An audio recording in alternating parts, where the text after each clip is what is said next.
Muy contrariado, Morán le envió un audio a Florencia recordándole que sin falta la esperaba en la escribanía al día siguiente para firmar el acuerdo, al tiempo que le escribió a una amiga influyente suya, consultándole por escribanías que abran los sábados, y llamó a la medianoche a la doctora Schmidt, una tenaz abogada, por cierto, penalista especializada en falsas denuncias, a quien Morán había entrevistado en el pasado, y la doctora Schmidt le dijo que tenía que denunciar de inmediato a Florencia, que es más, debería haberla denunciado en el hotel. Matías, destruido, quebrado y llorando por el teléfono, le dijo: yo no quiero que vaya presa, quiero que me devuelva mi dinero. La doctora Schmidt le dijo: si no la denunciás vos, te va a denunciar ella. Quizás ya se tiró por una escalera y va a decir que fuiste vos. Morán contestó: no lo creo, es imposible. ¿También te parecía imposible que te haya robado o no?, le dijo la doctora Schmidt. Al siguiente sábado, después de que el contacto de Florencia llame a Ernesto y descubra que habían estado en fiscalía, se cumplió la advertencia de la doctora Schmidt y a Morán le llegó una notificación de una falsa denuncia por maltrato psicológico. Lo primero que sintió Morán es que esto era surrealista. Nunca se había esperado algo así, pero en cualquier caso le parecería más posible en la República Austral o en España antes que en Tropicalia. Y pensó: esto es el colmo, esto es absurdo, esto es monstruoso. No solo jamás maltraté a ninguna mujer y no le puse un dedo encima a ninguna mujer nunca, sino que esta es la mujer a la que mejor traté en mi vida entera, a la que más amé, a la que más consentí, junto a Claudia, claro. Luego cerró los ojos y pensó: con la verdad ni ofendo ni temo. Y Florencia, hice todo lo que pude para salvarte, pero decidiste librar una guerra que nunca ganarás.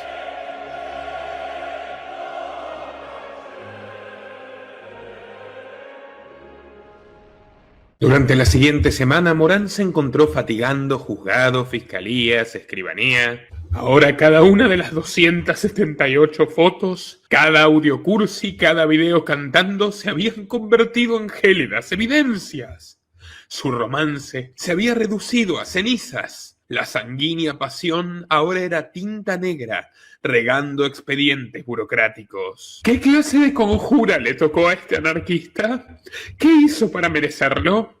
¿Es esto una moralité de Balzac o una broma siniestra del destino? Matías se fumó 8 horas y media en una escribanía, escoltado por el fiel Ernesto, merecedor de un monumento, y un perito que se fue después de cumplir con la faena y merendar con ambos y la señora notaria, tostadas con mantequilla y té con jengibre y limón. Era un huracán de números fríos, los emails, que son como los DNIs que identifican cada teléfono, metadatos de cada foto, de cada audio, de cada grabación, copias originales y un ejército de pendrives sobre la mesa que Ernesto iba copiando en la nube. La escribana estaba alucinada. ¡Es la Mata-Hari! ¡Es la Mata-Hari Tropicaya!, exclamó, refiriéndose a Florencia. Mata-Hari fue esa célebre cortesana y espía nacida en Holanda, pero que trabajaba para los alemanes y cautivaba con sus encantos a poderosos funcionarios y militares del bando enemigo. Fue detenida y fusilada por los franceses tras condenarla por alta traición. ¡Qué cinismo esta chica! ¿Cómo le lloraba a usted, señor Morán? Es tremendo cuando le cambia la voz, cuando no quiere que usted mire su iPhone. ¿Cuántas cosas escondería? Esa chica quería cazarlo, pero no cazarlo con S, cazarlo con Z. Menos mal que la descubrió a tiempo. Esta muchacha iba a ser una viuda negra. Con razón que no tiene marido. O quizás lo tuvo y vaya a saber cómo terminó. Matías, que se sentía enfermo de injusticia, trató de desviar el tema y le contó a sus interlocutores que hace muchísimos años, casi en otra vida, él había escrito un artículo sobre Mata-Hari para la colección PGM, una revista especializada en la Gran Guerra. Ernesto, en cambio, dijo que a él Florencia le recordaba a Medusa, esa bella sacerdotisa de Atenea que por rebelde fue castigada y se convirtió en un monstruo con serpientes en su cabeza, por más que seguía siendo muy bella, que seducía a caballeros pero luego los petrificaba con la mirada, los convertía en piedra. Morán recordó entonces el videoclip de Ciro y los persas.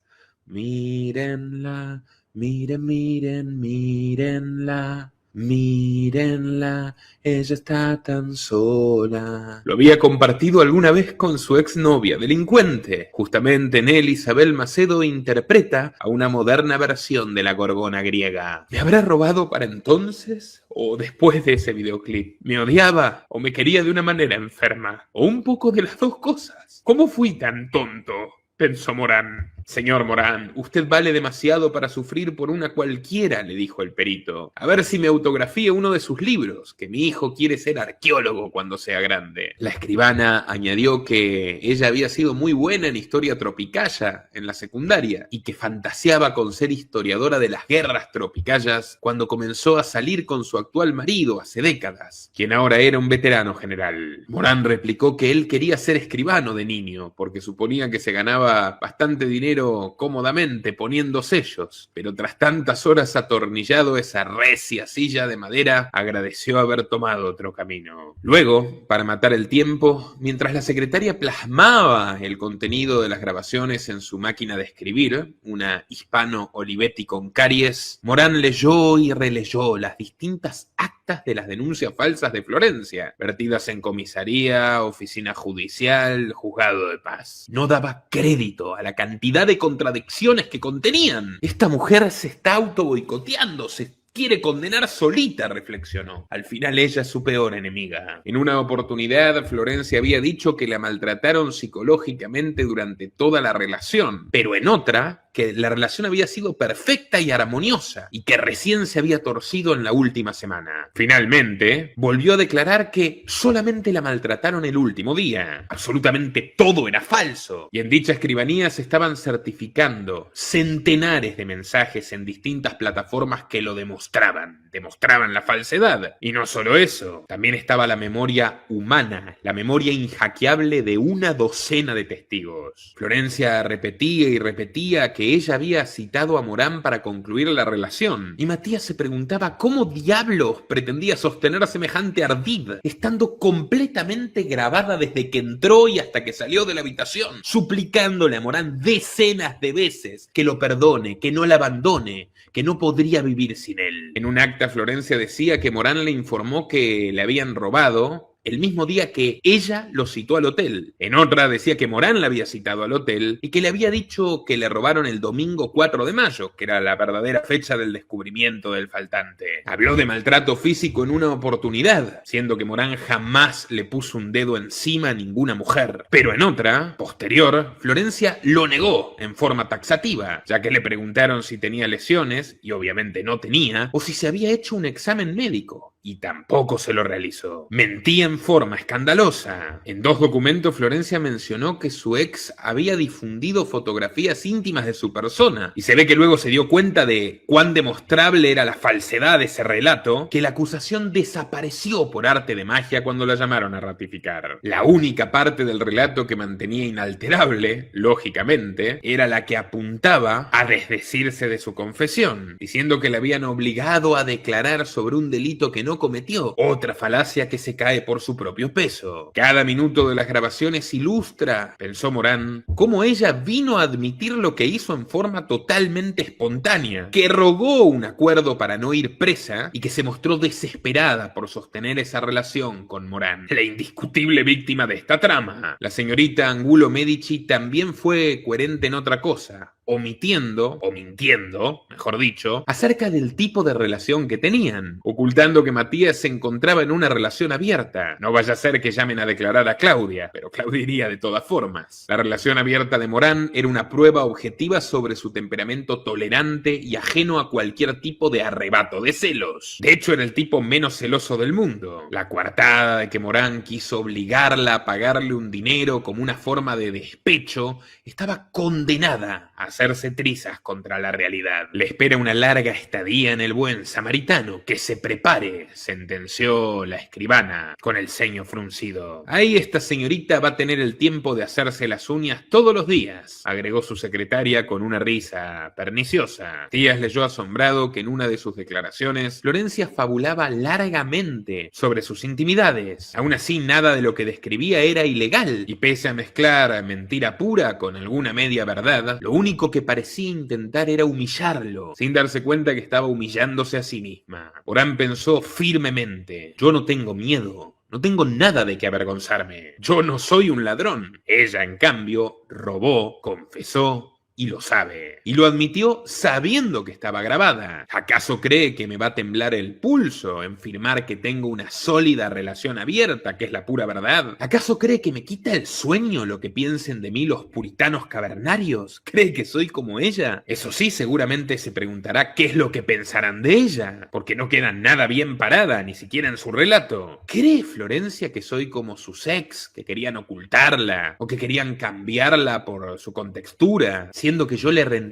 culto a cada centímetro de su silueta? ¿Se acordará de todas las veces que celebró, incluso por escrito, cómo yo la trataba, cómo yo la mimaba, cómo yo la satisfacía en todos los ámbitos posibles? Pobrecita, cómo proyecta su autoodio. Pensó Matías: yo estoy orgulloso de todo lo que he vivido, excepto de haber permitido que me estafen así. Cuando esto se sepa, puede que mucha gente me vea como un idiota. Soy un idiota. Al menos lo fui con Florencia, tratando como una reina a una especie de sicaria, en términos metafóricos. Pero si algo está más que probado, es que siempre actué de buena fe y nadie en sus 30 años la trató con tanta dulzura y respeto como yo. Y así me pagaste, Flor, suspiró Morán. Tranquilo, Matías, exactamente esto es lo que necesitábamos, le escribió la doctora Schmidt por chat. Cada calumnia, cada injuria, cada contradicción, cada obstrucción, absolutamente todo le pasará factura en cuestión de tiempo. Se está enterrando sola, creando nuevos agravantes para su delicada situación judicial. Ella solita se está poniendo en evidencia. Físicamente aniquilado y con contracturas similares a la cordillera de los Andes, Morán pidió el último turno con su laboriosa masajista, y la radio del Uber le regaló una sonrisa en forma de versos. Porque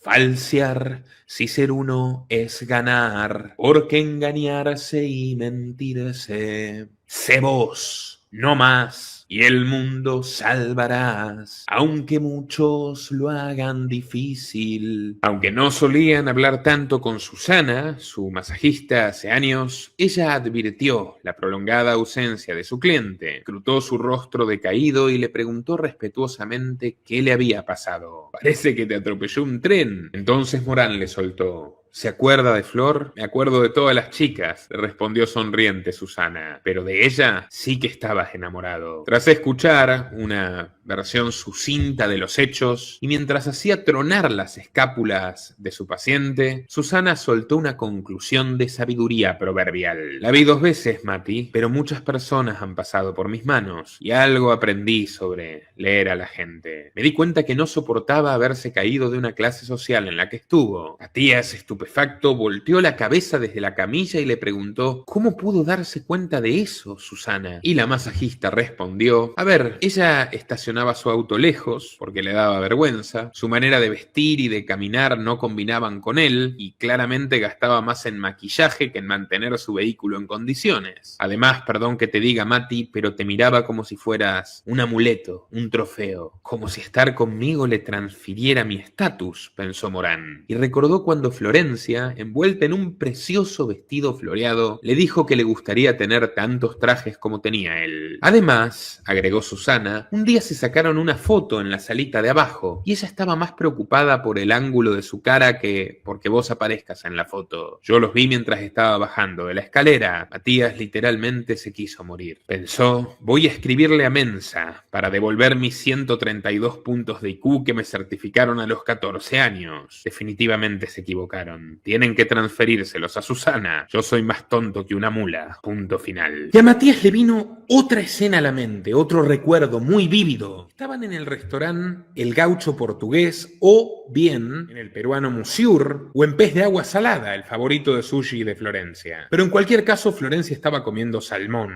uno de sus platillos favoritos, y venían de ver el remake progre de Blancanieves y de partirse de la risa. Florencia había estado un poco inquieta porque se cruzó cruzaron con la supuesta mejor amiga de Daniel y tenía miedo de que le cuente a Daniel que había visto a Florencia con otro hombre. Y por otra parte le contó a Morán que ese mismo restaurante iba el papá de Daniel cuando se supone que no podía salir de su casa, siempre de acuerdo al relato de Florencia. Pero aquella vez Florencia le dijo: vos me has hecho feliz incluso antes de que nos conozcamos personalmente. Yo vi tu foto y empecé a sentir cosas que me alegraron. Y Morán le dijo: ¿cuál foto? ¿La foto de Tinder? ¿La foto del Instagram de Mateo Pradera? ¿O la foto del viejo WhatsApp tinderiano que nunca más usé? Ella le dijo: esa foto en la que estás con mirada altiva, precioso, elegante, en pinzón, con la palmera vidriada de fondo. Yo dije: ese chico sabe lo que vale, sabe lo que quiere. Y me encantaste. Por eso te di tantas oportunidades, pese a que me gosteaste, pese a que después de la primera cita me tuviste 3 meses ignorándome, y pese a que en la segunda cita hablaste tanto de Sofía. Bueno, preciosa, vos en la segunda, tercera, cuarta y quinta cita hablaste de todos tus ex, pero me encantó escucharte. Igual Morán se quedó pensando: ¿cómo puede ser que esta chica haya sido feliz por simplemente ver una foto incluso antes de conocerme? ¿Qué es lo que vio en esa foto que la sedujo tanto?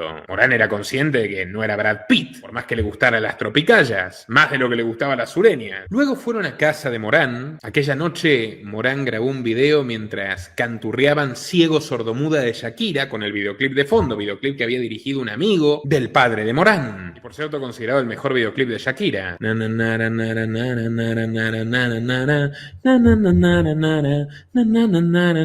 La música es increíble como le hace revivir las cosas nítidamente a uno, ¿no? El poder del sentido auditivo. Y así, Morán recreaba perfectamente esa imagen, incluso Florencia alternando su canto bellísimo frente al desafinado de Matías, con bocanadas de humo porque la grabó y estaban fumando juntos, matándose de risa.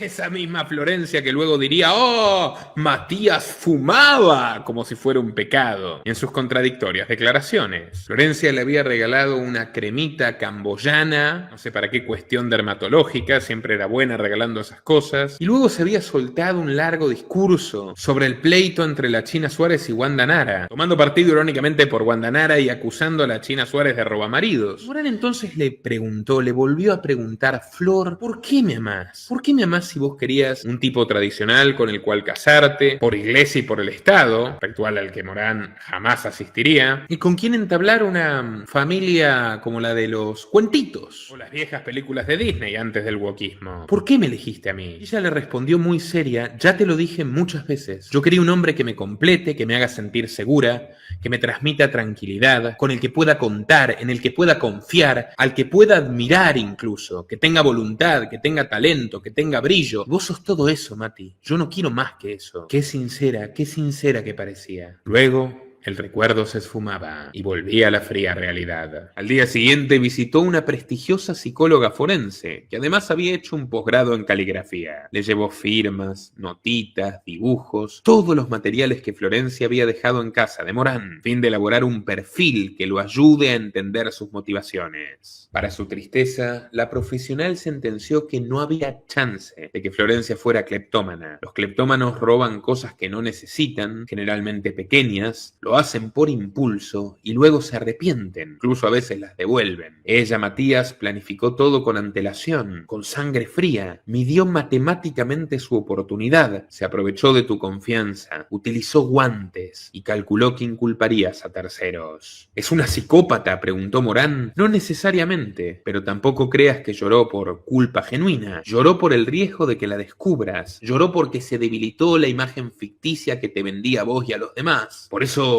también reaccionó en forma tan rabiosa cuando hablaste con su entorno. Lo que más le dolió probablemente es la ruptura de su autoimagen, siempre frágil. La falsa denuncia no solo la hizo por sentirse acorralada, sino también como una venganza porque no quisiste ser su cómplice. Pero yo le pedí a su entorno que la hagan entrar en razón, que la ayuden a evitar la cárcel, nada más, exclamó Morán. No importa, Matías. El punto es que dejaste de serle útil y ella te tiró a matar, aún corriendo el riesgo de que la bala le rebote. Probablemente haya robado antes varias veces y haya salido impune, pero esta vez la descubrieron y no puede soportar haber perdido el control. La conversación derivó en una suerte de examen sobre el propio Matías, literalmente vencido en el diván. La licenciada advirtió que pese a encontrarlo algo ansioso y bastante deprimido, lo cual era esperable, no exhibía ni una mínima dosis de ira. Incluso le preguntó: ¿cómo haces para mantenerte templado? Supongo que ya no tengo fuerzas para enojarme, replicó Morán. No salgo de la sorpresa. Luego lo invadió otro flashback de aquel viaje de enero en el que se enamoró de Flor. Viste, preciosa, es el balcón de Julieta. Somos los Montesco y los Capuleto. Vaya que terminamos como una tragedia shakespeariana. A menudo compartía jurisprudencia reciente con la doctora Schmidt y sus socios. Fallos que demuestran que las grabaciones son válidas siempre que se realicen por una parte involucrada y para preservar un derecho superior, que pueden usarse tanto para defenderse como para acusar, que ni siquiera los jueces pueden alegar derecho a la intimidad si han cometido delitos que fueron registrados en sus dispositivos o en los de las víctimas. Y también la reciente condena de una chica influencer de Ciudad de la Frontera por un delito de apropiación, que era una figura penal similar, pero de mucho menor gravedad que la que cometió Florencia, puesto que Florencia vulneró varios niveles de seguridad y luego intentó obstruir la investigación. La influencer de la Frontera consiguió 2 años de prisión en suspenso, es decir, no irse tras las rejas, porque le había quitado $7.000 a su pareja del vehículo, pero obtuvo dicho beneficio porque admitió su crimen y devolvió el dinero en un juicio abreviado que duró apenas 10 meses. Morán consultó a otros 3 abogados penalistas distintos, ajenos al estudio que lo patrocinaba. Los 3 le respondieron que si Florencia llegara a su despacho para ser asesorada, le recomendarían que acepte el acuerdo o que formule otro, pero que por todos los medios evite el juicio oral, que dadas las cosas sería una catástrofe para ella. Una abogada, que le hizo varias preguntas sobre la situación procesal, consignó que Florencia todavía estaba a tiempo de salvarse, aunque parecía comportarse como si prefiriera pasar una década en la cárcel antes que pedir ayuda sinceramente para devolver el dinero que robó y suspender el juicio. Se nota que esa chica subestima a los fiscales, subestima a los jueces como te subestimó a vos. En su negación, todavía debe pensar que mentir es gratis y que haciendo ojitos tristes puede salirse con la suya. Si supiera ¿cuántos presos lloraron en tribunales y luego siguieron llorando en sus celdas? Va por mal camino, concluyó. Morán seguía atormentado por constantes pesadillas. Comenzaba a comprender por primera vez en su vida el célebre síndrome de Estocolmo, ese donde el rehén desarrolla una dependencia afectiva por su captor. Pese a todo el horror, él la extrañaba muchísimo. Incluso llegó a soñar con visitarla a la cárcel y llevarle Ferrero Rocher al vis a vis. Y lo peor de todo es que ya despierto seguía pensando que esa quizás sería una posibilidad, reencontrarse para buscar respuestas. Necesitaba desesperadamente entender por qué. ¿Por qué me hiciste esto, Flor? ¿Por qué a mí? ¿Qué te hice? Te di todo lo mejor que tenía. ¿Te exorcizaste porque sabías que hay algo muy oscuro adentro tuyo?, dijo Matías. Florencia escondía una suerte de Mrs. Hyde, la versión femenina del monstruo bipolar del Dr. Jekyll. ¿Se acuerdan? El libro de Stevenson, Dr. Jekyll y Mr. Hyde. Entonces Matías recordó una tarde brumosa de marzo en la que le había vuelto a preguntar a Flor sobre esa entidad que supuestamente la había poseído. Esa voz que te decía: mira el reloj. Mira el reloj. Esa voz que te hablaba a las 3 de la mañana todas las noches. ¿Cómo era? ¿Era una voz de hombre? ¿Era una voz sobrenatural? No, le contestó Florencia. Era mi propia voz. La voz con la que uno se habla a sí mismo. Solo que era una voz un poco más dura, monótona, como si fuera yo, pero sin sentimiento. ¿Hasta dónde llegaba esa doble personalidad criminal?, se preguntó Matías. ¿Y si fue ella quien le robó al cantante para echarle la culpa a su esposa y apurar el divorcio? La esposa del cantante romántico que había sido compañera de escuela de Florencia, que de hecho invitó a Florencia a su boda y por eso Florencia conoció al cantante. O quizá Florencia le robó a Morán esperando que desconfíe de Claudia en lugar de Ernesto, soñando con que Morán dejaría a Claudia y Florencia tendría el camino despejado para quedarse con su patrimonio, o incluso para quedarse con Morán como si Morán fuese una posesión material y un botín. ¿Y será que le robó a Marvin, el alemán, o a Coco, que quizás había sido médico pero no usurero como ella decía, y quizás Coco la descubrió y por eso la dejó. ¿Por qué Flor me restregó en la cara todas esas compras suntuosas, absurdas, con explicaciones ridículas como los descuentos enormes o que le daban sesiones gratis de tratamientos faciales? No fue nada inteligente. ¿Acaso quería que yo la descubriese? ¿En algún lugar retorcido de su mente esperó que yo la descubra y la redima porque estaba totalmente enamorado? ¿Será que ella esperaba que yo acepte tan tranquilo que me robó $9.205 para comprarse un iPhone nuevo, una cartera, 2 tapados para presumir, 5 libros y un auto nuevo? ¿Eso es para ella el verdadero amor?, pensó Matías. La señorita Medici parecía más maquiavélica que el propio Maquiavelo, el dichoso consejero que escribió El Príncipe pensando en Lorenzo, su antepasado. Matías confirmaba que Flor nunca lo aceptó. Ella repetía como un mantra: yo te acepté, te amo como sos, sacrifiqué mi sueño. Pero lo cierto es que nunca lo aceptó. Y cada vez que repetía lo de que renunció a casarse, mentía con absoluta conciencia de que mentía, de que en ese mismo momento ya estaba buscando a la próxima víctima. ¿Será que también le robó a la familia de Daniel? ¿Será tan mala la familia de Daniel? ¿Será tan malo Daniel? ¿O eran puras invenciones? Puedo imaginar perfectamente lo que dirá su suegro. ¡Sacre bleu! ¡Lo sabía! A esa muchacha hay que tenerla lejos, muy lejos. Es problemática, es mala, lastimó a mi hijo. ¿Y Nini? ¡Ja! ¿Qué diría Nini? Hay que sacarle a la niña ya. Es una pésima madre. Danielcito, ¿cuántas veces te lo dije? Es una vaga. No quiere trabajar. Que le den 20, 30, 40 años de cárcel para que aprenda. Si se enteran de que Daniel probablemente le está ayudando, y más temprano que tarde se enterarán, Daniel será desheredado. Por otra parte, ¿qué será de la carrera de Daniel cuando circulen los dichos de Florencia sobre el supuesto acoso y las supuestas amenazas? Porque detrás de cada puerta, de cada juzgado, hay oídos chismosos. Si los rumores son falsos, Daniel será injustamente vilipendiado. Pero si los rumores son ciertos, Daniel será expuesto. Ningún escenario es bueno para Florencia. ¿Cuánto tiempo tardará Daniel en abandonarla de nuevo, como hizo tantas veces? Pero esta vez, con mejores razones que nunca. Daniel perfectamente puede ponerse a pensar: si le robó a este tipo que decía que quería tanto, ¿qué me espera a mí? Matías siguió pensando: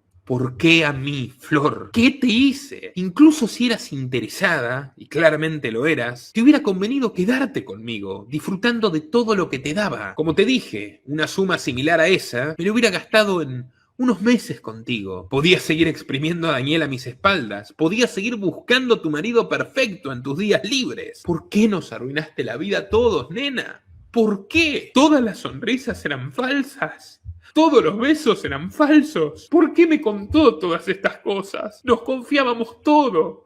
Nos conteníamos mutuamente. ¿Cuándo se torció todo esto? Esto no es una ruptura normal que suele ocurrir cuando una relación viene desgastada y el final se ve venir. Es una caída estrepitosa que nos arrojó desde la cumbre del Olimpo hasta el último círculo del infierno del Dante. 6 meses de felicidad a cambio de ¿qué? 2 años atados a un litigio. 4, 8, 10 años de cárcel para ella. Nunca me pidió nada porque sabía que me iba a robar, concluyó Matías. Morán estaba torturado. Había conocido a tantas chicas buenas en esta etapa y sin embargo se enamoró de ella, de la más peligrosa de todas. ¿Me robó porque temía que Daniel deje de mantenerla por celos hacia mí? ¿O será que Florencia estafó con sus cursos cripto a alguien poderoso? ¿O me robó a mí para devolverle a otra víctima y piensa robarle a otra víctima para devolverme a mí? Es imposible que le debiese usureros peligrosos y estuviese publicando sus compras ostentosas en internet tan tranquila en vez de pagar la cuota, sabiendo que la garantía era la vida de su hijita. ¿Por qué diablos dejó esos $2? ¿Se estaba burlando? ¿O es como esos psycho killers que dejan pistas desafiando a los investigadores? ¿Acaso Florencia creía que se merecía $9.000 como indemnización porque nunca nos casaríamos? ¿O es que temía realmente que yo la deje? Lo que era imposible hasta que hizo esto. ¿Qué diablos se te pasó por la cabeza, Flor?, pensó Matías. Otra mañana, recorriendo los pasillos burocráticos, Matías, el anarquista que buscaba paz y libertad en su amada Tropicalia, se preguntó si a Florencia le sale natural fingir que es una víctima, y si todavía se sentía cómoda mintiéndole a ese grupo cada vez más reducido de gente que aún le creía. ¿Temerá su inevitable cita con la justicia? Porque puede llegarle dentro de un mes y medio, pero también puede llegarle dentro de 10 días, o el próximo lunes, o incluso dentro de 40 minutos, antes del mediodía de hoy. ¿Cómo me subestimó así? Ella sabe lo que hizo. Ella sabe que lo sé. Ella sabe que se lo dijo a un micrófono y a una cámara. ¿Por qué se quebró? ¿Por qué fue a contarlo? Dormitando en una silla metálica, Morán pensó que en ese preciso instante deberían estar disfrutando del viento fresco en el Paysandú Country Club. Y no puedo evitar pensar que también nos robaste un hermoso invierno juntos. ¿Por qué? ¿Por qué? No lo sé. Nunca lo sabré. Ay, Florencia, Florencia, la más bella de las flores. Nos robaste días ideales para caminar por el parque. Aunque no te gustaba caminar, bueno, nos robaste una tarde perfecta para tomar chocolate caliente juntitos, dándonos la mano en Jean Patisserie. Pero, ¿quién es realmente infeliz en esta historia? Yo tengo a Claudia, que me abraza tiernamente todas las noches, que me contiene, que me besa la frente, que me manifiesta su apoyo incondicional. Yo tengo al leal Ernesto, que se ha ganado un merecido viaje a la Federación Oriental, a continuar con esta investigación, y luego tomarse unas vacaciones de mí en la República Austral, refrescando su mente junto al resto de mi equipo. Tengo tantos amigos que me apoyan, que me escuchan, que me alientan. Tengo un trabajo que me gusta. Tengo la memoria de mi padre y de mi abuela, orgullosos de mí mucho antes de ser famoso. A pesar de que tuve una infancia y una juventud mucho más duras que las de Florencia, Matías pensaba, a mí me dieron una base sólida de confianza en mí mismo. Yo sé quién soy, sé lo que valgo. ¿Ella sabe quién es? ¿O ya se lo olvidó? ¿O simplemente no es? Es una cáscara vacía, es un baúl lleno de disfraces, un fantasma en un cuerpo bonito. ¿Qué fue lo que le arruinó la cabeza? ¿Que Héctor no la acompañara a sus actos escolares cuando era niña?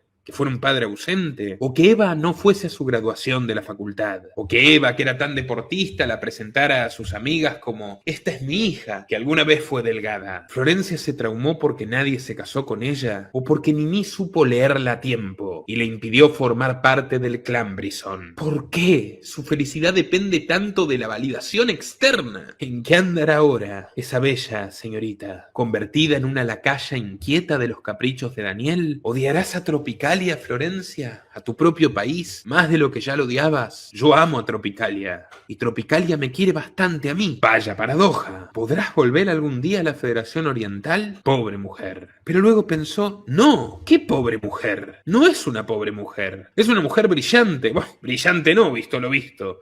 Pero es una mujer inteligente, hermosa, sana, todavía joven, y se arruinó su vida y me arruinó la mía sin ninguna contemplación. A mí me pasaron cosas mucho peores y nunca le robé a nadie, nunca hice una falsa denuncia, ni siquiera nunca me victimicé. Asumo mi propia responsabilidad en haberme metido en esto, pero yo no soy culpable de que me roben.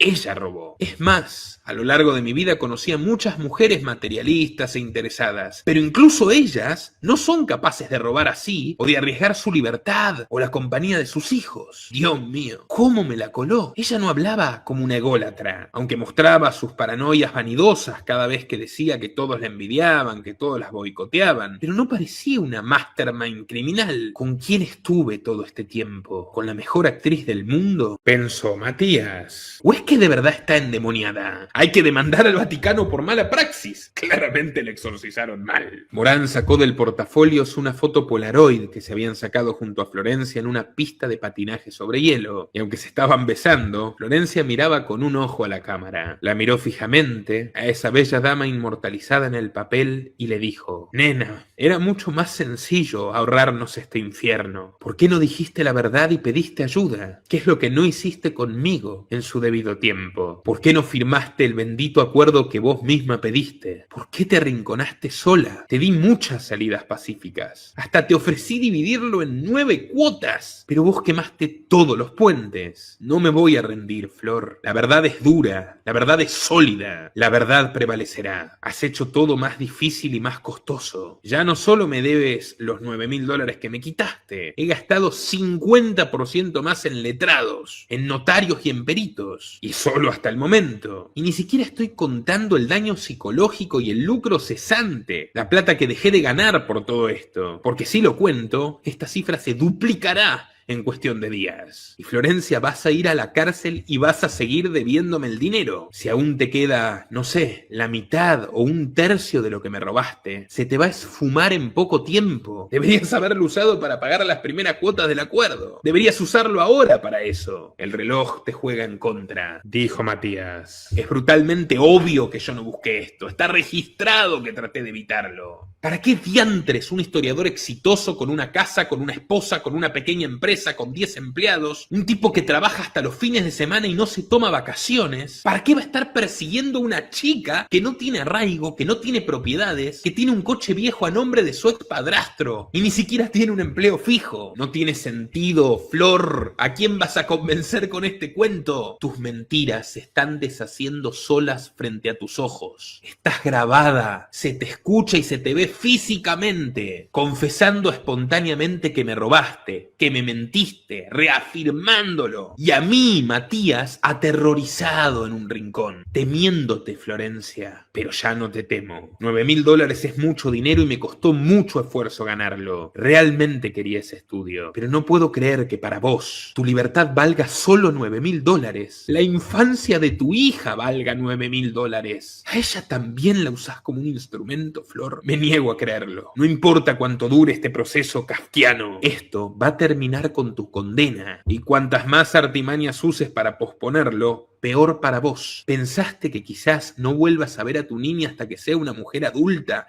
una mayor de edad? ¿Qué va a pensar de vos si la terminan criando Nini y una chacha? Quizás creas, Flor, que me estoy desangrando económicamente, que estoy agotado físicamente, debilitado psicológicamente. Y en parte es cierto, pero yo no me voy a rendir. Toda persona honesta es más fuerte y más resistente que una persona mentirosa. La verdad está de mi lado. La justicia con mayúsculas también. Al terminar, tú estarás tras las rejas, y es algo que yo nunca quise. E incluso antes, pensó Matías, esta trágica trama se convertirá en un libro. La venderé para el guión de una serie o de una película, porque ahora estoy obligado a resarcirme a mí mismo por tu delito, Flor, dijo Matías. La historia la escribe gente como yo, pero la protagoniza gente como tú. Y me pregunto si querías ser famosa, porque lo serás, pero no como tus ancestros ilustres, Lorenzo de Medici o el Brigadier Gómez, sino como una auténtica villana carente de grandeza o heroísmo. Nena, despertate de una vez, abrí los ojos. ¿Cuánto falta para que Daniel escuche o lea todo lo que dijiste de él? ¿Cuánto falta para que descubra que sí me robaste y que nos mentiste a todos y los metiste en un problema? Ya no dirigís las coreografías de la escuela, te estás quedando sola. Intuyo que ciertas personas ya se bajaron de tu barco y pusieron a sus hijos por encima tuyo, con toda la razón. Vos usás a la gente sin misericordia, Flor, la ponés en riesgo. Llegado el caso, la sacrificás. Los pocos que aún te quedan están siendo arrastrados a un abismo, el abismo de tus ojos fríos que capturó Giovanni en aquella diapositiva. ¡Qué imagen lúgubre! ¡Qué imagen premonitoria! ¿Qué va a pasar con el chamaco de Amelia?, le dijo Matías a la foto. La estás convirtiendo en cómplice de tu delito. Bombón, ¿pensaste por un minuto el horror de la cárcel? Nadie quiere estar ni un día en una cárcel. Y vos podés pasar ahí 3.000 días, no uno. Habla con alguien, nena, por Dios, confesate, anda a la iglesia. Abrite, todos somos humanos. Aún podés redimirte, aún podés enmendar tu error y rehacer tu vida. Quiero creer que aún queda algo de humanidad en tu corazón. Florencia, yo soy inocente, vos sos culpable y los dos lo sabemos. Yo debería odiarte, mujer. Tengo muchos motivos para odiarte y aún así no te odio. Florencia, Lamentablemente, aún te quiero. Morán soltó la fotografía y Ernesto le avisó que ya había un Uber en la puerta esperándolos para volver a casa. Y el chofer del Toyota azul exclamó: ¡Mira un poco! ¡Matías Morán! Yo sabía que te iba a cruzar algún día. Muy entusiasmado, sin darse cuenta que Morán estaba lagrimeando en el asiento de atrás, este buen hombre le contaba que por las mañanas trabajaba en estudios de impacto ambiental, pero que ahora hacía Uber por las tardes porque quería ingresos extra, porque tenía un proyecto, y que se inspiró en los videos de Morán hablando de las oportunidades de Tropicalia. Me encanta, Matías, que un extranjero hable tan bien de nuestro país. El otro día llevé una pareja de españoles que vino a vivir acá por tu video. Y contame, Morán, ¿qué haces por acá? ¿Qué es de tu vida? ¿En qué andás? Morán sacó fuerzas de donde no las tenía, miró a los ojos al chofer a través del espejito y le dijo: ¿Quieres saber en qué ando? Te voy a contar una historia inédita. Va a ser el primero de mi público en escucharla. Yo amo Tropicalia y llegué a Tropicalia fundamentalmente por dos razones: la libertad y las mujeres. En los 35 minutos posteriores hasta llegar a destino, el chofer no podía disimular sus caras de espanto. ¡Oh! ¡Ay, Dios! ¿Cómo te hizo eso esa chica? Yo me volvería loco. ¿Cómo se metió con vos? ¿Cómo se le ocurre? Sos un tipo que no le tiene miedo a los tiranos más poderosos. Cuando llegó a destino, el chofer le dijo: mi proyecto era irme de vacaciones con una chica que estoy saliendo y capaz alquilar una casa grande e irnos a vivir juntos de regreso. Pero ya no sé si quiero convivir. Ahora tengo miedo. Y Morán le respondió: juzgue con su corazón sereno, señor. Es cierto, yo tuve una novia exorcizada que quizás quiso convertirse en una viuda negra, en mi sepulturera, pero no pudo. No pudo porque tuve y porque tengo una esposa magnífica a la que nunca estuve dispuesto a renunciar. Una persona comprensiva que trasciende a las mezquindades y se ganó una y otra vez cada milímetro de mi lealtad. A mí no me importa lo que piensen los demás de nuestro vínculo, solo lo que sentimos nosotros dos. Cada noche Claudia me abraza y me consuela sin juzgarme, como lo hizo siempre, desde que nos conocimos, en las buenas y en las malas. No me arrepiento de habernos obsequiado mutuamente esta libertad. Conocimos otros cuerpos y a otras almas, pero al final lo único que logramos es confirmar una y otra vez que nacimos para estar juntos. Esta es la confirmación definitiva. Oscar, hay mujeres buenas y malas. Hay hombres buenos y malos. Hay tropicallos buenos y malos, sureños buenos y malos. No le tema la vida. Pese a todo, estar vivo es un milagro.